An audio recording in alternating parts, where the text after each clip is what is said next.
Se Deus, ele é tão santo e justo, como o pastor Misael acabou de nos ensinar, como ele permite que continue existindo pecado, violência, injustiça, sobretudo o sofrimento do seu povo? Vamos lá. Precisamos entender que Deus, ele é totalmente santo. O caráter de Deus nos mostra que ele não tolera o pecado. Porque se Deus é santo, ele não pode tolerar o pecado. E para tolerar o pecado, Deus teria que mudar a si próprio. E a Bíblia nos diz que Deus é imutável. Ele não muda. Ele não tem sombra de variação. E se Deus não muda, ele não pode aceitar o pecado. Então, por que há tanta injustiça? Nós temos que discernir os tempos em que nós estamos vivendo. Essa é a chave. Queridos, Deus tem limitado a sua justiça na presente era, porque nós vivemos na era da graça e da longanimidade. Não significa que Deus não deixou de ser justo, que Deus deixou de ser santo. Ele é imutável, ele continua sendo. Mas Deus não executa o seu juízo para que as pessoas tenham a oportunidade de se salvar. Porque se Deus executasse o juízo como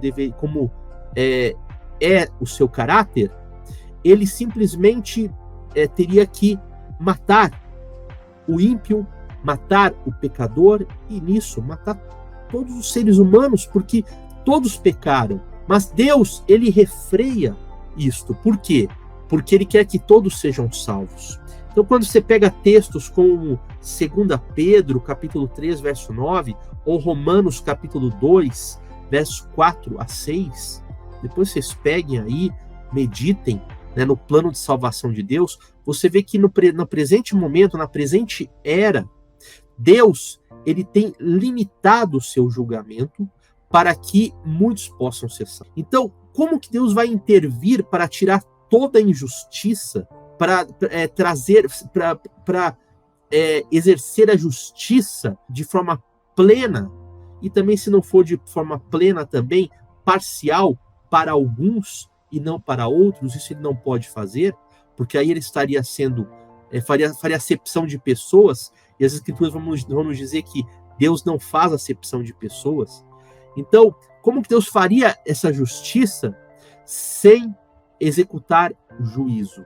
Então, Deus retém a sua justiça para quê? Para nos dar a chance de ter a salvação, de se arrepender, de buscar o perdão. Apesar dele reter, né, a sua justiça, não significa que o pecado nunca será punido. Haverá sim um julgamento, haverá sim um juízo, mas nós estamos vivendo na era da graça. A Bíblia fala que depois dessa era, a era da graça, haverá a era sim do juízo. Lá em Ezequiel, é interessante, é um dos livros proféticos mais poderosos da palavra de Deus. A palavra do Senhor, ela nos revela que a tônica do livro está na frase que Deus diz: e saberão que... Queridos, isso é muito interessante, porque o saberão que eu sou o Senhor, ele surge por duas ações. A primeira é a salvação do seu povo. Então, ele vai fazer a salvação, e quando eu falo salvação, não é nos livrar dos perigos dessa vida, é realmente vida eterna, é realmente ressuscitar os mortos, é realmente transformar os vivos, é realmente dar a vida eterna para os seus, é realmente executar o juízo. E aí entra o segundo ponto: ele também julgará. Chegará o tempo do julgamento total do Senhor. Então, ele mostrará que ele é o Senhor. Saberão que eu sou o Senhor quando salvar meu povo e quando executar o juízo sobre toda a terra.